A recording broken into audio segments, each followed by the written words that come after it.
ओम शांति। आजिर साकार मुरली 9/5/26 बाप दादा मधुबन। बाबा कहते मिठे बच्चे तुम्हें मैंने एठाकू आत्म अनुभूति करने आसीछ, तेणु तुम्हें निजको आत्मा मन करी परमात्मा पिता ठारू शुण। देही अर्थात आत्म अभिमानी स्थिति रे रहिबार अभ्यास कर। प्रश्न, केबे केबे पिलामानंकु केही केही पचारुछंती तुमे आत्मार साक्षात्कार करिछ, तेबे तुमे सेमानंकु केउ उत्तर दब? उत्तर, सेमानंकु कुह, हाँ मु आत्मार साक्षात्कार करिछि। आत्मा ज्योतिर्बिंदु स्वरूप अटे। आत्मारे ही भल बा मंदर संस्कार रहिछि। आत्मार संपूर्ण ज्ञान एबे मते मिली जाइछि। जे पर्यंत आत्मार साक्षात्कार करि नथिली से पर्यंत देह अभिमानी थिली। एबे मते परमात्मा द्वारा ईश्वरनाभूति एवं आत्मानुभूति होई जाइछि। गीत ना वह हमसे जुदा होंगे। ओम शांति। मधुर आत्मिक संतान माने यही गीत को सुनिले आत्मिक पिला माने शरीर द्वारा कथा कहउछंती। एबे केही केही कहिबे नाही जे आमे साधु संतंक पई जीवन देइदबु। पिला माने जानिछंती आमको बाबांग सहित घर को जीवार अच्छी, यही शरीर को छाड़ीबार अच्छी, सेथिपई कहउछंती जे यही शरीर को छाड़ी आमे बाबांग साथिरे चली जिबा। बाबा मध्य आसीछंती साथिरे नै जिबा पई। या बहुत बुझिबार कथा। पिला माने जानिछंती बा डाकुछंती आम भली पतित मानकु आसी पवित्र कर। तेबे मु कौन करिबी? एठारे तो छाड़ी दे जीव नाही। यह सारा दुनिया पतित अटे। तेणु यही पतित दुनिया को पवित्र दुनिया करिबा पई बाबा आसीछंती। आम आत्मा मानकु बाबा साथिरे नै जिवे। यही सारा दुनिया ही बिकारी। ए कथा मध्य तुमे जानिछ। तुमे जदि काहाकू बिकारी बा पतित बोली कहिब ताहा सेमाने बिगड़ी जिवे। मनुष्य को बहुत कायदारे बुझाइबा को हबो। केवल एक बाबांगर ही महिमा करने को हम। एबे तुम मानू ज्ञान मिली बहुत भावी चिंती कथा कहिबार अच्छी। जोठी लेखुच ओलटा प्रश्न जोठी देखुच ओलटा प्रश्न करुछंती, तेबे कुह मु एते भल भाबरे जानी नाही। आमर बड़ भौणी आसिले उत्तर देबे। तुमे कहूछ शिव बाबा बुझाउछंती। भगवान उवाच, मनुष्य समस्ते पतित अटंती, भगवान तो पतित होई पारिबे नाही। पतित मानू समस्ते डाकुछंती कारण निजे पतित अटंती। देहधारी मानू भगवान कुहा जाई परिबो नाही। भगवान निराकार शिवं को ही कुहा जाउछि। शिवंकर मंदिर तो बहुत अच्छी। प्रथमे जदि एई कथा को बुझीजिबे तेबे स्थायी भावरे रही पारिबे। प्रथमे कुह शिव भगवान उवाच। शिव बाबा कहउछंती जे केवल मते मने पकाओ। तांकर निजर शरीर नाही। ब्रह्मा विष्णु शंकरंकर मध्य निजर सूक्ष्म शरीर अच्छी, जहाँकि स्पष्ट भावे देखी हब। शिव बाबा को देखी हब नाही। तांकु ही कुहा जायछि परमपिता परमात्मा। तुमे मध्य कहिब मु आत्मा गोटिए शरीर छड़ी आउ गोटिए शरीर धारण करुछि। तुमे निज आत्मार साक्षात्कार करिछ। भक्ति मार्ग रे साक्षात्कार करिबा पई नवधा भक्ति करिथांती, किंतु भक्ति मार्गर आत्मा केबे हेले आत्मार साक्षात्कार करि नाहांती। ताहा की प्रकार जिनस ए कथा बिल्कुल जानी नाहांती। केवल कहउछंती आत्मा निराकार अटे। कथावार्ता तो आत्मा करि थाए, संस्कार मध्य आत्मा रे रही थाए। आत्मा बाहरी गला परे ना आत्मा ना शरीर कथा कहि परिबो। आत्मा बिना शरीर किछि करि परिबो नाही। प्रथमे तो आत्मा को जानिबा को हबो, तेबे बाबांग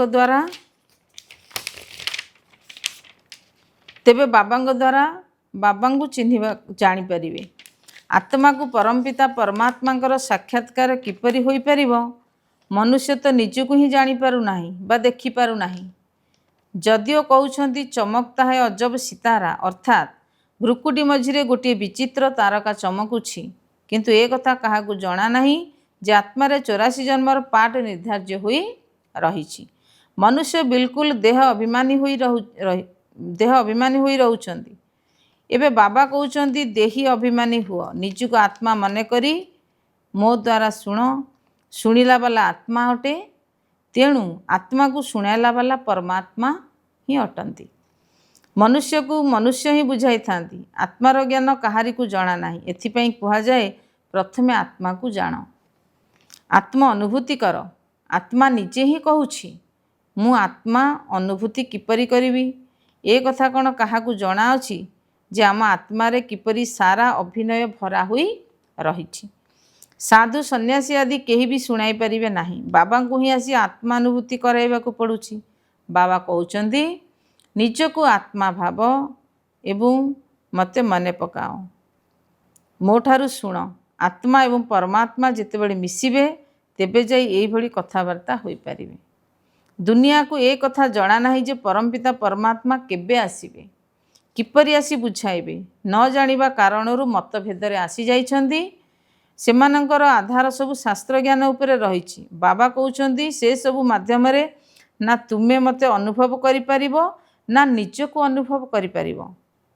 मनुष्य तो कहि देइछंती आत्मा ही परमात्मा। ए भली कहिबा द्वारा कौन होउछि?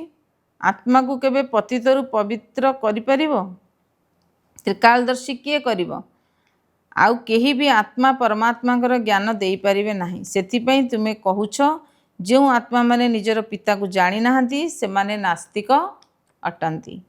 सेमाने पुणी कहउछंती जो माने भक्ति करू नाहंती सेमाने नास्तिक। तुमे माने भक्ति करू नाह, तुम पाखरे बहुत भल भल चित्र रहिछि। चित्र सम्मुखरे ही बुझा जाउछि। केही जदि विश्वर मानचित्र देखि नथिबे तेबे तांको कोन जणा थिबो जे लंडन केउठी, अमेरिका केउठी।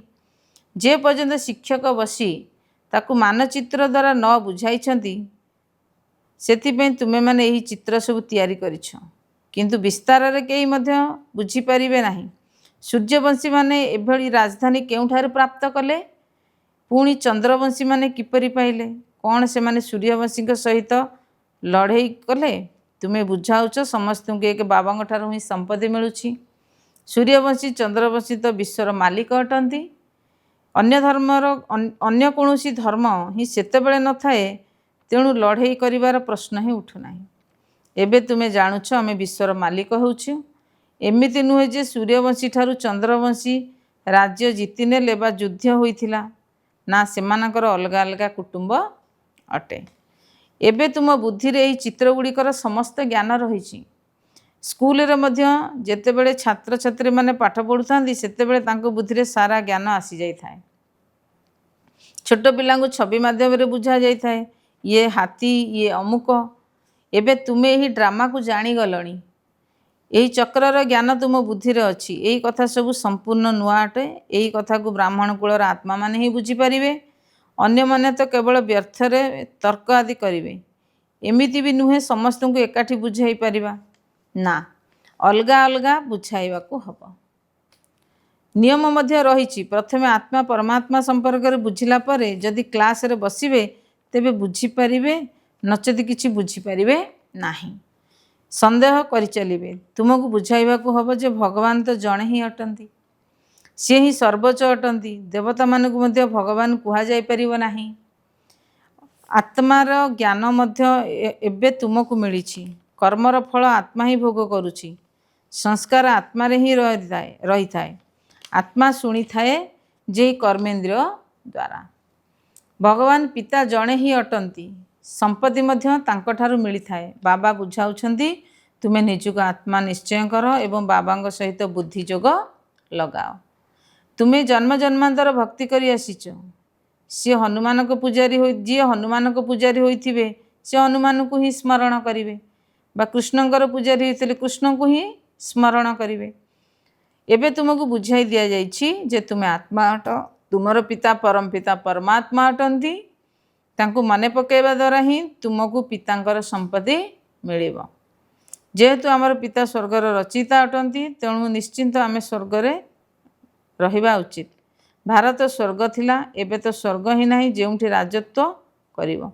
एही नरक दुनिया रे तो रावणर राजत्व चलीछि। आमर राजधानी किपरि चलीथिला पुणी किपरि तळुकु खसिले किछि भी जानी नाहांती। एबे तुमे जानिछ पुनर्जन्म नेई नेई आमकु तळुकु खसिबाकु हबो। एबे पुणी बाबा कहउछंदी मते मने पकाओ तेबे तुमे पवित्र हबो। ଓ ତୁମକୁ ସ୍वर्ଗର ସମ୍ପତ୍ତି ମିଳିବ। ଯେହେତୁ ଆମେ ବାବାଙ୍କର ହେଉଛେ ତେଣୁ ବାବାଙ୍କର ସମ୍ପତ୍ତି ମିଳୁଛି। କିନ୍ତୁ ଯେ ପର୍ଯ୍ୟନ୍ତ ତମ ପ୍ରଧାନରୁ ଶତପ୍ରଧାନ ନ ହୋଇଛ, ଯୋଗ ବଳ ଦ୍ୱାରା ପବିତ୍ର ନ ହୋଇଛ, ସେ ପର୍ଯ୍ୟନ୍ତ ସମ୍ପତ୍ତି ମିଳିପାରିବ ନାହିଁ। ବାବା କହୁଛନ୍ତି ମୋତେ ସ୍ମରଣ କରିବା ଦ୍ୱାରା ତୁମର ବିକର୍ମ ବିନାଶ ହେବ, ତୁମେ ବିକର୍ମାଜିତ ହୋଇଯିବ। ମୁଁ ଏହା ଗ୍ୟାରେଣ୍ଟି ଦେଉଛି। ଏହିପରି ବୁଝାଇବାକୁ ପଡ଼ିଥାଏ। କେହି ତ ସହଜରେ ବୁଝିଯିବେ, ଆଉ କେହି ତୀକ୍ଷ୍ଣ ବୁଦ୍ଧି ସମ୍ପନ୍ନ ମଧ୍ୟ ଥାଆନ୍ତି, ଯିଏକି ଉଚ୍ଚ ସ୍ୱରରେ ତର୍କ କରିବାରେ ଲାଗି ପଡ଼ନ୍ତି। କେହି ନା କେହି ବିଘ୍ନ ପକାଇଲା ବାଲା ବାହାରି ପଡ଼ନ୍ତି। ଯଦି କେହି ଗଣ୍ଡଗୋଳ କରନ୍ତି ତେବେ କହିବା ଦରକାର, ଏକାନ୍ତ ସମୟରେ ଆସି ବୁଝ। ଏଠିକାର ନିୟମ ରହିଛି ଯେ 7 ଦିନ ଭଟ୍ଟିରେ ରହି ବୁଝିବା ଦରକାର, କାରଣ ଏହା ନୂତନ ଜ୍ଞାନ ହୋଇଥିବା କାରଣରୁ ମନୁଷ୍ୟ ଦ୍ୱନ୍ଦ୍ୱରେ ପଡ଼ିଥାନ୍ତି। ଯଦି କୌଣସି ସ୍ଥାନରେ ନୂଆ ସେଣ୍ଟର ଖୋଲାଯାଉଛି ତେବେ ସେଠାରେ କୌଣସି ବୁଦ୍ଧିମାନ ସନ୍ତାନ ଥିବା ଦରକାର, ଯିଏକି ସମସ୍ତଙ୍କୁ ବୁଝାଇ ପାରିବେ। ଭଗବାନ ତ ସମସ୍ତଙ୍କ ପାଇଁ ଜଣେ ହିଁ ଅଟନ୍ତି। ସବୁ ଆତ୍ମା ଭାଇ ଭାଇ ଅଟନ୍ତି। ପରମାତ୍ମା ସମସ୍ତଙ୍କର ପିତା ଅଟନ୍ତି। ଯଦି ଡାକୁଛନ୍ତି ହେ ପତିତ ପାବନ ଆସ, ତେବେ ସିଏ ନିଶ୍ଚିନ୍ତ ପବିତ୍ର ଅଟନ୍ତି। ସିଏ କେବେ ପତିତ ହୁଅନ୍ତି ନାହିଁ। ବାବା ହିଁ ଆସି ପତିତକୁ ପବିତ୍ର କରିବେ। ସତ୍ୟ ଯୁଗରେ ସମସ୍ତେ ପବିତ୍ର ଥିଲେ, କଳି ଯୁଗରେ ସମସ୍ତେ ପତିତ ଅଟନ୍ତି। ପତିତ ଅନେକ ଅଛନ୍ତି କିନ୍ତୁ ପବିତ୍ର ବହୁତ କମ୍ ଥାଆନ୍ତି। ସମସ୍ତେ ତ ସତ୍ୟଯୁଗକୁ ଯିବେ ନାହିଁ। ଯେଉଁମାନେ ପତିତରୁ ପବିତ୍ର ହେଉଛନ୍ତି ସେଇମାନେ ପବିତ୍ର ଦୁନିଆକୁ ଯିବେ, ବାକି ସମସ୍ତେ ନିର୍ବାଣ ଦୁନିଆକୁ ଚାଲିଯିବେ। ଏ କଥା ମଧ୍ୟ ତୁମେ ଜାଣିଛ ଯେ ସାରା ଦୁନିଆ ଏଠାକୁ ଆସି ବାବାଙ୍କର ଶ୍ରୀମତ ନେବ ନାହିଁ। ସାରା ଦୁନିଆକୁ ଶ୍ରୀମତ ଦେବା ବହୁତ କଷ୍ଟକର କାର୍ଯ୍ୟ। ଏହା ସମସ୍ତଙ୍କର ବିନାଶର ସମୟ ଅଟେ। ବିନାଶ ତ ସମସ୍ତଙ୍କର ହେବ। କୌଣସି ବିଶୃଙ୍ଖଳା ନ କରି ଶାନ୍ତିରେ ଶୁଣିବା ପାଇଁ ଏ କଥା ସେମାନଙ୍କୁ ବହୁତ କାଇଦାରେ କହିବା ଦରକାର। ପ୍ରଥମେ ତ ବାବାଙ୍କର ପରିଚୟ ଦେବା ଦରକାର। ଶିବ ବାବା ହିଁ ପତିତ ପାବନ ଅଟନ୍ତି। ସିଏ ହିଁ ବୁଝାଉଛନ୍ତି। ଗୀତାରେ ମଧ୍ୟ ଏହି ଅକ୍ଷର ପ୍ରସିଦ୍ଧ ଅଟେ। ପତିତ ପାବନ ଦ୍ୱାରା ହିଁ ଡାକୁଛନ୍ତି ଯେ ମୋତେ ସ୍ମରଣ କର ଏବଂ ତୁମର ବିକର୍ମ ବିନାଶ ହୋଇଯିବ। ଗୀତା ସହିତ ଏଇ କଥାର ସମ୍ବନ୍ଧ ରହିଛି କି ଶିବ ବାବା କହୁଛନ୍ତି ମୋତେ ମନେ ପକାଅ, ମୁଁ ସର୍ବଶକ୍ତିମାନ ପତିତ ପାବନ ଅଟେ। ଗୀତା ଜ୍ଞାନଦାତା, ଜ୍ଞାନର ସାଗର ଅଟେ। ଗୀତାର ଅକ୍ଷର ତ ରହିଛି ନା। କେବଳ ସେମାନେ କହୁଛନ୍ତି କୃଷ୍ଣ ଭଗବାନ ଉବାଚ, ତୁମେ କହୁଛ ଶିବ ଭଗବାନ ଉବାଚ। ଭଗବାନ ନିରାକାର ଅଟନ୍ତି, ତ ସିଏ ପୁନର୍ଜନ୍ମ ନିଅନ୍ତି ନାହିଁ, ଅଲୌକିକ ଦିବ୍ୟ ଜନ୍ମ ନେଇଥାନ୍ତି। ସିଏ ନିଜେ ଆସି କହୁଛନ୍ତି ମୁଁ ସାଧାରଣ ବୃଦ୍ଧ ଶରୀରରେ ଆସୁଛି, ଯାହାକୁ ଭାଗୀରଥୀ ବୋଲି କହୁଛନ୍ତି। ବ୍ରହ୍ମାଙ୍କ ଦ୍ୱାରା ରଚନା କରୁଛନ୍ତି ବା ସନ୍ତାନ ସୃଷ୍ଟି କରୁଛନ୍ତି। ତେଣୁ ଏହାଙ୍କର ନାମ ବ୍ରହ୍ମା ରଖାଇଛନ୍ତି। ବ୍ୟକ୍ତ ବ୍ରହ୍ମାରୁ ପୁଣି ପବିତ୍ର ଅବ୍ୟକ୍ତ ଫରିସ୍ତା ହୋଇଯାଉଛନ୍ତି। ବାବା କେବଳ ଆସୁଛନ୍ତି ପତିତମାନଙ୍କୁ ପବିତ୍ର କରିବା ପାଇଁ। ତେବେ ନିଶ୍ଚିନ୍ତ ପତିତ ଦୁନିଆ ଏବଂ ପତିତ ଶରୀରରେ ହିଁ ଆସିବେ। ଏହା ବିସ୍ତାରରେ ବୁଝିବା କଥା। ପ୍ରଥମେ ତ ବୁଝାଇବା ଦରକାର। ଭଗବାନ କହୁଛନ୍ତି କଳ୍ପ ପୂର୍ବ ଭଳି ମୋତେ ମନେ ପକାଅ, ତେବେ ତୁମର ବିକର୍ମ ବିନାଶ ହେବ।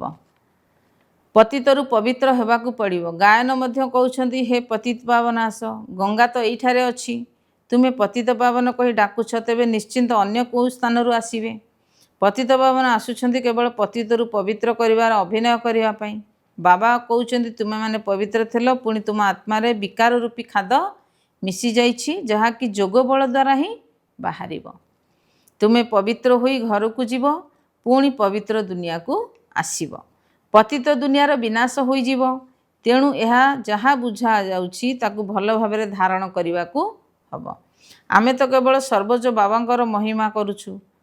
ବେହଦର ବାବା ବୁଝାଉଛନ୍ତି ତୁମେ 84 ଜନ୍ମର ଅଭିନୟ କରି କରି କେତେ ପତିତ ହୋଇଯାଇଛ। ପ୍ରଥମେ ପବିତ୍ର ଥିଲ, ଏବେ ପତିତ ହୋଇଯାଇଛ। ପୁଣି ସ୍ମୃତିର ଯାତ୍ରାରେ ରହିଲେ ତୁମେ ପବିତ୍ର ହୋଇଯିବ। ଭକ୍ତି ମାର୍ଗ ଆରମ୍ଭରେ ତୁମେ ସିଡ଼ିରେ ତଳକୁ ତଳ ଖସିଛ। ଏହା ତ ବିଲକୁଲ ସହଜ କଥା। ଏଇ କଥା ପିଲାମାନଙ୍କ ବୁଦ୍ଧିରେ ପକ୍କା ହେବା ଦରକାର। ସକାଳୁ ସକାଳୁ ଉଠି ବିଚାର ସାଗର ମନ୍ଥନ କରିବା ଦରକାର। ପୁଣି ଯିଏ ବି ଆସିଲେ ତାକୁ ବୁଝାଇବା ଦରକାର।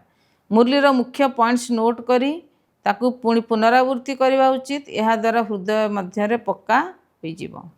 ପ୍ରଥମେ ମୁଖ୍ୟ କଥା ହେଲା ବାବାଙ୍କୁ ମନେ ପକାଇବା। ବାବା ହିଁ କହୁଛନ୍ତି ମନ୍ମନା ଭବ, ମୋତେ ମନେ ପକାଅ, ତେବେ ବିକର୍ମ ବିନାଶ ହେବ। ଏବେ କର ବା ନ କର ତୁମ ଇଚ୍ଛା। ବାବାଙ୍କର ଆଜ୍ଞା ତ ମିଳିଯାଇଛି। जदि पवित्र दुनिया को जीवार अच्छी तेबे पतित दुनिया रे बुद्धि लगाइबा उचित नुहे। विकारग्रस्त होबार नहीं, ज्ञान तो बहुत मिल जाइछि।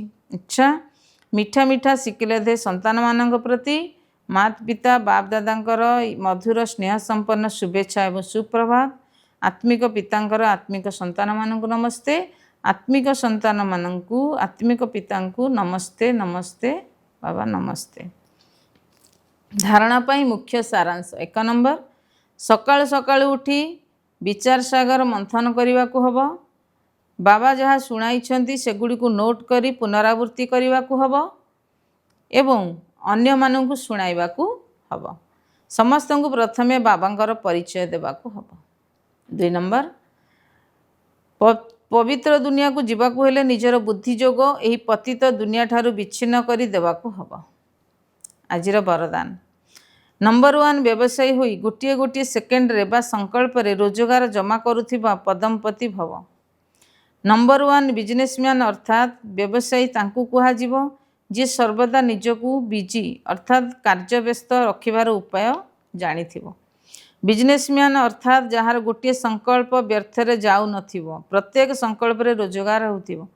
जेपरि से बिजनेसमैन माने गोटे गोटे पैसा को कार्य रे लगाई ताकू पद्मागुण करि दियंती, सेहीपरि तुमे माने मध्य निजर गोटे गोटे सेकेंड रे बा संकल्प रे रोजगार करी देखाओ, तेबे जाई पदमपति होई जीवो। यह द्वारा बुद्धिर भटकिबा बंद होई जीवो एवं व्यर्थ संकल्पर अभियोग मध्य समाप्त होई जीवो। स्लोगान। जो माने मागिला वाला अटंती से माने केबे भी खुशी रूपक संपत्ति रे भरपूर होई परिबे नाही। अव्यक्त इशारा। सर्वदा अचल अटल एवं एकरस स्थितिर अनुभव कर।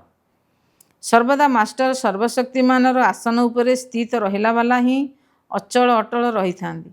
बाप दादा कहउछंती पिला माने तुमर शरीर पछके चली जाओ किंतु खुशी न जाओ। टंका पैसार तो ता तुलन रे किछि भी नुहे। जहाँ पाखरे खुशी रूपिक संपत्ति अच्छी ता पाई कौनसी कथा बड़ नुहे एवं सदा सहयोगी सेवाधारी पिलामानंक साथीरे बाप दादा मध्य रही थांदी, सेथिपाई भय करिवार कौनसी कथा नाही। ओम शांति।